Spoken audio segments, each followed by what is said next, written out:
नमस्कार दोस्तों, स्वागत है आपका आपके अपने यूट्यूब चैनल मन अप स्टोरीज में। दोस्तों, इस कहानी का नाम है भाग्य लक्ष्मी। छोटी सी कहानी है, अंत तक ज़रूर देखिएगा, आपको अच्छी ज़रूर लगेगी। तो चलिए इस कहानी को शुरू करते हैं। भाग्य लक्ष्मी बैठी सिलाई कर रही थी। नन्हा विराट अपनी मामी सुधा की गोद में खेल रहा था। अजय भाग्य लक्ष्मी के पास दौड़ा दौड़ा आया। बुआ, लक्ष्मी बुआ, पैसा दे दो ना, चॉकलेट खानी है। नन्हे अजय ने भाग्य लक्ष्मी के गले में बाहें डालकर कहा। अजय 5 साल का था और बहुत ही शरारती था। दिन भर चॉकलेट खाना, बस यही उसका काम था। वैसे भी बुआ का लाडला था। कभी बुआ से चॉकलेट ले लेता तो कभी मम्मी से, तो कभी अपने पापा से, और दादी तो जैसे उसका कवच थी। एक ही पोता था तो अपना सारा लाड़ उसी पर ही लुटाना। मुंह खोलने से पहले ही हर चीज़ उसके लिए हाजिर करना। परंतु कुछ दिनों से दादी थोड़ी उदास सी रहने लगी थी। पर क्यों, ये वो नन्हा बालक नहीं जानता था। परंतु अब उसे बुआ का प्यार भी खूब मिलने लगा था, तो उसे ज़्यादा फर्क नहीं पड़ता था।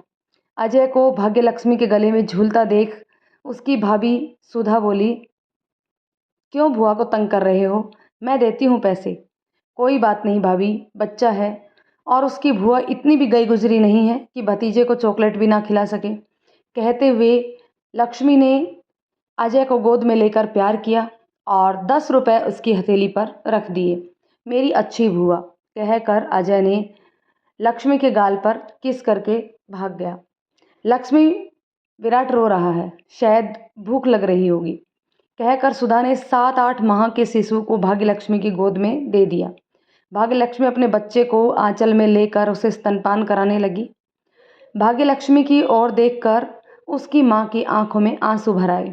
हे भगवान, मेरी बेटी की किस्मत में क्यों इतने दर्द भर दिए।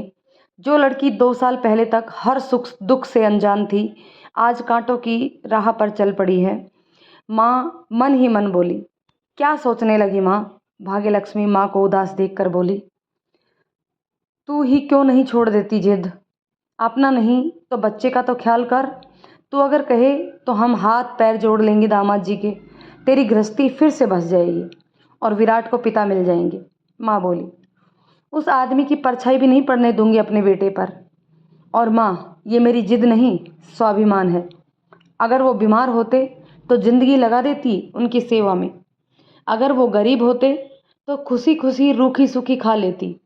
अगर स्वर्गवासी हो गए होते तो जीवन भर उनकी विधवा बनकर काट लेती। लेकिन मेरे रहते दूसरी औरत से संबंध और बच्चा, ये मेरे स्वाभिमान पर वार है माँ। अपना आत्मसम्मान खोकर वहाँ जाने की और उनके साथ रहने की बात मैं सोच भी नहीं सकती। भाग्यलक्ष्मी बोली, लेकिन बेटा, कैसे काटेगी इस तरह जिंदगी? तेरे पिताजी होते तो शायद कुछ हल निकालते, पर अब। माँ आंसू पोंछते हुए बोली, आप चिंता ना करो माँ, आप लोगों पर बोझ नहीं बनूंगी। अपना और अपने बच्चे का खर्चा खुद उठाऊंगी। भाग्यलक्ष्मी आत्मविश्वास के साथ बोली, मैं हर कदम पर तुम्हारे साथ हूँ भाग्यलक्ष्मी। सुधा ने भाग्यलक्ष्मी के कंधे पर हाथ रखकर कहा। थैंक यू भाभी। क्या आपको भी मैं गलत लगती हूँ? भाग्यलक्ष्मी ने भरे नेत्रों से सुधा की ओर देखा। नहीं, तुम बिल्कुल गलत नहीं हो। तुम्हारी जगह अगर मैं होती तो शायद मैं भी ऐसा ही करती। अपना आत्मसम्मान खोकर जिए भी तो क्या जिए। सुधा ने भाग्यलक्ष्मी को हौसला दिया।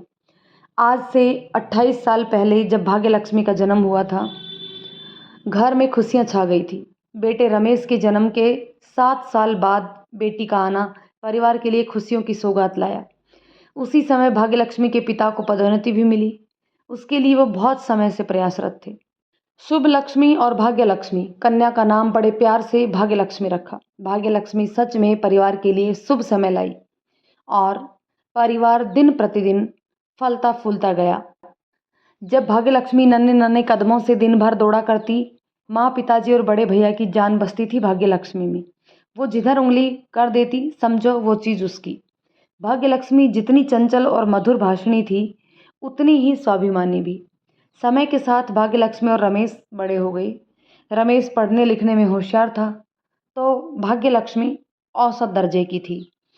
पढ़ाई में कभी उसका मन ही नहीं लगा और माँ पिताजी ने कभी सख्ती नहीं बरती। पिताजी हमेशा यही कहते रहे कि भाग्यों वाली है मेरी भाग्य लक्ष्मी। जिस घर जाएगी राज करेगी, लक्ष्मी उसके साथ रहेगी, सब किस्मत से हो जाएगा, कुछ नहीं करना पड़ेगा। और फिर मैं भी तो हूँ, ऐसा वर ढूंढूंगा जो लाखों में एक हो। एक खासियत थी भाग्य लक्ष्मी में, पढ़ाई के अलावा हर काम में निपुण। उसके हाथों में जैसे गजब का हुनर था। वो एक बार कोई चीज़ देख ले तो तुरंत सीख ले। सिलाई कढ़ाई का उसे शौक था और माँ ने भी उसे उसका शौक मान उसे सिलाई कढ़ाई अच्छे से सिखा दी। रमेश रेलवे में इंजीनियर हो गया और पिताजी ने धूमधाम से उसकी शादी सुधा से कर दी। सुधा भी सुशील और समझदार लड़की थी और जल्द ही भाग्य लक्ष्मी उसके साथ घुल मिल गई और दोनों में काफ़ी घनिष्ठता हो गई। अब पिताजी का ध्यान भाग्य लक्ष्मी की ओर गया, जो कि बीए कर चुकी थी। भाग्य लक्ष्मी आकर्षक व्यक्तित्व वाली सीधी सादी लड़की थी। आमतौर पर माता पिता के प्यार की छाँव में जो बच्चे होते हैं, बस वैसी ही। कुछ दिनों से पिताजी बीमार रहने लगे थे और वो जल्दी से जल्दी भाग्य लक्ष्मी के लिए के हाथ पीले करके अपनी जिम्मेदारी से मुक्त होना चाहते थे और उन्होंने भाग्य लक्ष्मी के लिए योग्य वर की तलाश शुरू कर दी। पिताजी की मेहनत रंग लाई और जल्द ही भाग्य लक्ष्मी के लिए योग्य वर की तलाश पूरी हो गई। अच्छी सरकारी पोस्ट पर आसीन दीपक के साथ भाग्य लक्ष्मी का रिश्ता हो गया। दीपक के पिताजी भाग्यलक्ष्मी के पिता के मित्र थे। वो भाग्यलक्ष्मी को बचपन से जानते थे। तुरंत शादी के लिए हाँ कह दी। भाग्यलक्ष्मी भी हर लड़की की तरह आंखों में सतरंगी सपने लिए ससुराल आ गई। सास ससुर ने उसे बेटी जैसा प्यार दिया और दीपक ने उसका हृदय से स्वागत किया। लेकिन कभी कभी जो ऊपर से अच्छा दिखता है वो वाकई में उतना ही भी अच्छा नहीं होता है। कहा नहीं जा सकता कि उतना ही अच्छा होगा भी। भाग्यलक्ष्मी धीरे धीरे नए परिवेश में रमने लगी। वैसे तो दीपक का व्यवहार ठीक ही था, पर कभी कभी वो जाने किस ख्यालों में खो जाता। भाग्यलक्ष्मी इस बात से अनजान थी कि दीपक ने भाग्यलक्ष्मी के पिता के दबाव में आकर शादी की है। दीपक ने शादी तो कर ली और उसे दिल से अपनाने की कोशिश भी कर रहा था, लेकिन उसका दिल आज भी किसी और की यादों को लिए हुए था। पढ़ाई के दौरान दीपक अपनी सहपाठी रश्मि से प्यार करता था। रश्मि बेहद ही खूबसूरत और मिलनसार लड़की थी। खुले विचारों वाली रश्मि का कॉलेज का लगभग हर लड़का दीवाना था। उन्हीं दीवानों में दीपक का नाम सबसे ऊपर आता था। रश्मि यह बात जानती थी। उसे दीपक ठीक तो लगता था, पर रश्मि के ख्वाब बहुत ऊंचे थे। वह स्वतंत्र पक्षी थी जो खुले आसमान में उड़ना चाहती थी, कैद नहीं, भले ही वह कैद किसी के प्यार की ही क्यों ना हो। एक दिन रश्मि अपने सभी दीवानों के दिल को तोड़कर कॉलेज के सबसे रईस लड़के के साथ भाग गई। दीपक को बहुत ठेस पहुंची। रश्मि का सानिध्य पाने की दीपक की ख्वाहिश दिल के दिल में ही रह गई और 2 साल बीत गए और वह शासक की सेवा में अच्छा पद भी पा गया। नौकरी कर लगते ही पिताजी ने उसकी शादी भाग्यलक्ष्मी से कर दी। दीपक भाग्यलक्ष्मी के साथ खुश रहने की कोशिश कर रहा था और धीरे धीरे उसे प्यार भी करने लगा था, पर रश्मि को भूल नहीं पाया था। आज भी रश्मि के रूप और सौंदर्य, चंचलता और आकर्षण के आगे भाग्यलक्ष्मी का सौम्य व्यक्तित्व दीपक को फीका लगता था। सही कहा है किसी ने, पुरुषों का हृदय क्या चाहता है कोई नहीं जान सकता। रश्मि जो उसे छोड़ किसी और की हो गई, आज भी दीपक के दिल में ही थी और भाग्यलक्ष्मी जो पूर्ण समर्पित थी, शायद दीपक का उस पर ध्यान ही नहीं था। भाग्यलक्ष्मी ने खुद को दीपक और उसके परिवार के लिए पूरी तरह समर्पित कर दिया था। वह एक अच्छी बहू, वह अच्छी पत्नी थी। कुछ समय बाद दीपक में कुछ बदलाव होने लगे, परंतु भाग्यलक्ष्मी ने कभी गलत समझा ही नहीं, क्योंकि भाग्यलक्ष्मी कभी सपनों में भी यह नहीं सोच सकती थी कि दीपक उसके अलावा किसी और के बारे में सोच भी सकता है। संबंध होना तो दूर की बात है। शायद भाग्यलक्ष्मी गलत थी। दीपक धीरे धीरे उसके हाथों से निकल रहा था, या शायद कभी उसका पूरी तरह से हो ही नहीं पाया था। हुआ यूं कि दीपक अपने ऑफिस के काम में व्यस्त था। उसकी पूरी दुनिया घर और ऑफिस तक सीमित हो चुकी थी और रश्मि का ध्यान धीरे धीरे उसके हृदय से हट रहा था। भाग्यलक्ष्मी दीपक के जीवन में अपना स्थान बना ही रही थी कि किस्मत ने अपना खेल खेल दिया और ना जाने कहाँ से रश्मि आ गई। हैरान परेशान पति की मौत से दुखी 2 साल की बेटी की उंगली थामे हुए दीपक से मदद की गुहार लगाने। दिल में रश्मि के लिए कोमल भावनाएं तो पहले से ही थी उसकी। इस तरह की हालत देख सहानुभूति भी आ गई और दीपक ने उसके रहने के लिए एक कमरे का इंतजाम अपने ऑफिस से थोड़ी दूरी पर कर दिया।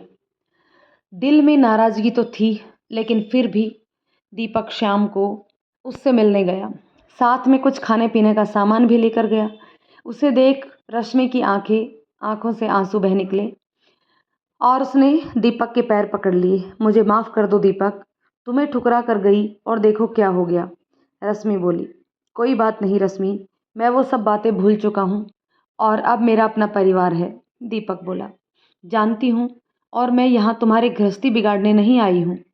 हालत की मारी हूँ, बस थोड़ी मदद कर दो। मैं तुम पर बोझ नहीं बनना चाहती, बस कुछ कमाने का इंतजाम कर दो। रश्मि ने मगरमच्छी आंसू दिखाते हुए कहा। दीपक ने उसकी तरफ देखा। बस अपना और अपनी बेटी का पेट पाल सकूं। रश्मि हाथ जोड़कर बोली। तो दीपक ने उसके हाथ थाम लिए। मैं देखता हूँ कि मैं क्या कर सकता हूँ। मेरे रहते तुम किसी बात की चिंता मत करो। वैसे तुमने तो बहुत जल्दी शादी कर ली थी, आगे पढ़ाई की या नहीं? दीपक ने पूछा। मैंने पढ़ाई छोड़ दी थी और आज की तारीख में मेरे पास सिर्फ हायर सेकेंडरी ही सबसे बड़ा सर्टिफिकेट है। रश्मि ने कहा। लेकिन यह तो किसी भी तरह के काम के लिए अपर्याप्त है। क्या तुम कुछ दिनों के लिए ऑफिस स्टाफ को टिफ़िन की सप्लाई कर सकती हो? क्योंकि जहाँ से हमारा टिफ़िन आता है वह लोग अभी किसी कारणवश टिफ़िन नहीं दे पा रहे हैं, तो समस्त स्टाफ को बहुत परेशानी हो रही है। कुल मिलाकर 10-12 लोग हैं, तो तुम्हें 10-12 टिफ़िन बनाने होंगे। 1000 रुपये के हिसाब से पैसे मिलेंगे तो महीने के 12,000 हो जाते हैं। तुम्हारा कुल खर्चा 3-4 हज़ार ही होगा और बाकी की बचत हो जाएगी, जिससे तुम्हारा और तुम्हारी बेटी का काम आराम से चल जाएगा। दीपक ने रश्मि की बेटी के सिर पर हाथ रखकर कहा। इस शहर में मैं किसी को नहीं जानती, इसलिए तुमसे कह रही हूँ।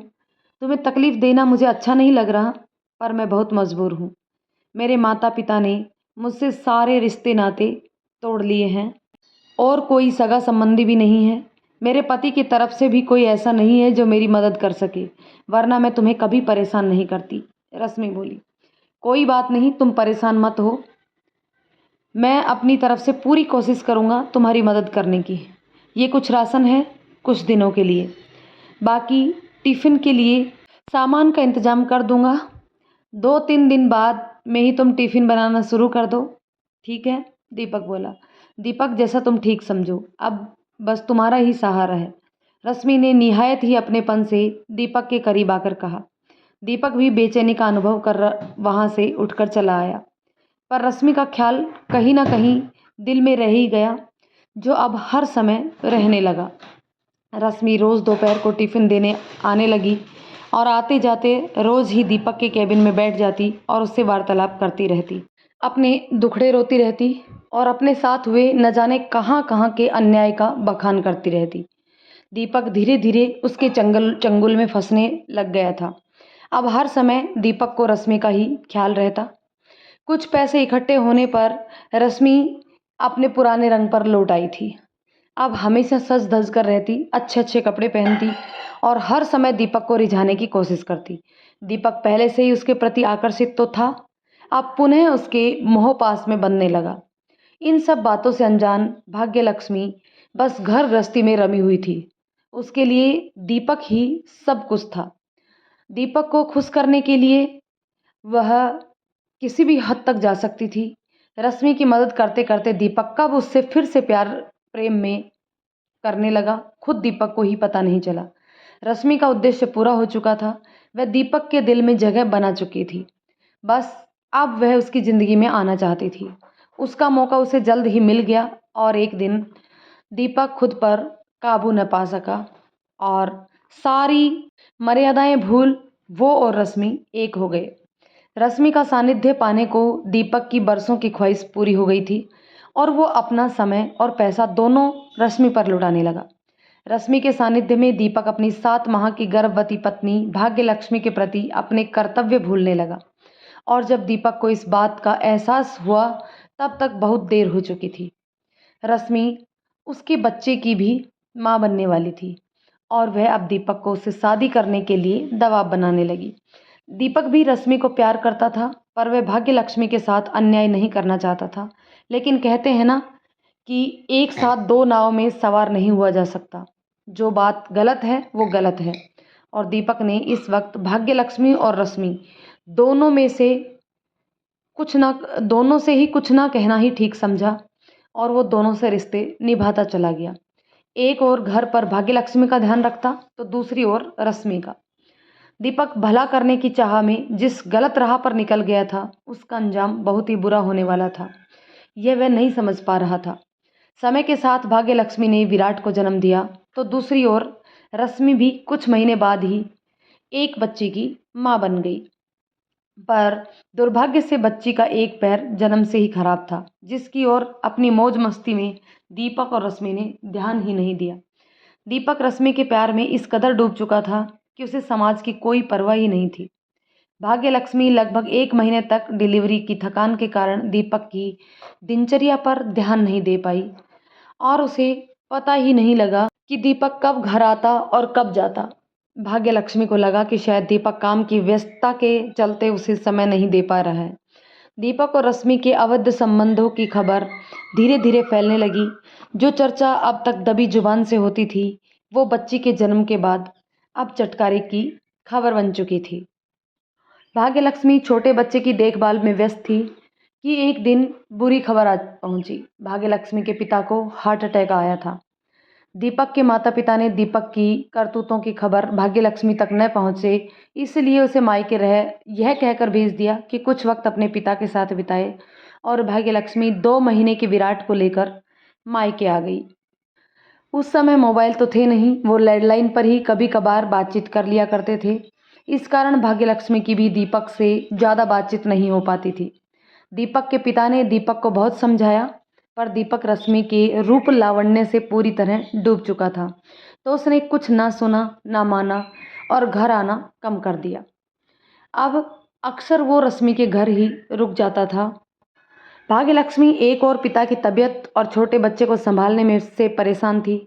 उस पर दीपक की उपेक्षा उसे और परेशान कर रही थी। भाग्य लक्ष्मी वापस जाने का सोच ही रही थी कि एक दिन भाग्य लक्ष्मी के पिता को पुनः दिल का दौरा पड़ा और वो स्वर्गवासी हो गए। यह भाग्य लक्ष्मी के लिए बहुत ही गहरा सदमा था। वह पूरी तरह से टूट चुकी थी। इस वक्त उसे दीपक की बहुत ज़्यादा ज़रूरत थी, पर दीपक तो उसके पास था ही नहीं। वह तो रश्मि और अपने नए आए शिशु के साथ समय व्यतीत करने में मग्न था। दीपक के बारे में पूछने पर भाग्य लक्ष्मी के सास ससुर ने बहाना बना दिया कि दीपक किसी मीटिंग के सिलसिले में शहर से बाहर गया हुआ है। भाग्य लक्ष्मी लगभग 1.5-2 महीने अपने मायके में रुकी। तब तक विराट 4 महीने का हो गया था, तो भाग्य लक्ष्मी उसे लेकर वापस ससुराल आई। उसे ससुराल का माहौल कुछ ठीक नहीं लगा। अम्मा दुखी और पिताजी परेशान। भाग्य लक्ष्मी ने कारण जानना चाहा तो दोनों ने ही चुप्पी साध ली और भाग्य लक्ष्मी बेचैन हो उठी। दीपक घर में नहीं था और कोई जवाब नहीं दे रहा था। भाग्य लक्ष्मी सच जानने के लिए प्रयास करने लगी। जल्द ही भाग्य लक्ष्मी के सामने सच्चाई आ गई और सच जानकर उसके पैरों के नीचे से जमीन खिसक गई। भाग्य लक्ष्मी को यकीन ही नहीं हुआ कि दीपक ऐसा कर सकता है। वह इंसान जो उसका सब कुछ था, मानो एक पल में अनजान बन गया था। भाग्य लक्ष्मी का हृदय ये स्वीकार ही नहीं कर पा रहा था। उसने स्वप्न में भी कल्पना नहीं की थी कि दीपक का किसी और से संबंध है और इस संबंध से एक संतान भी जन्म ले चुकी है। यह सच भाग्य लक्ष्मी के बर्दाश्त से बाहर था। उसने दीपक और उस घर को तुरंत छोड़ने का निर्णय ले लिया। भाग्य लक्ष्मी ने दीपक के विश्वासघात और बेवफाई से दुखी होकर घर छोड़ने का फैसला ले लिया तो अम्मा ने आगे आकर हाथ जोड़ लिए। दोस्तों, इस पार्ट को हम यहीं पे ख़त्म करते हैं। जानते हैं नेक्स्ट पार्ट में कि अब क्या होगा। क्या भाग्य लक्ष्मी घर छोड़कर जाएगी या नहीं, और अब दीपक के रिश्ते का क्या होने वाला है, ये सब नेक्स्ट पार्ट में जानेंगे। तब तक आप कमेंट करके ये बताइए कि कहानी यहाँ तक आपको कैसी लगी। पसंद आई हो तो लाइक शेयर करें। चैनल पर नए हैं तो प्लीज़ चैनल को सब्सक्राइब जरूर कर लें। धन्यवाद दोस्तों।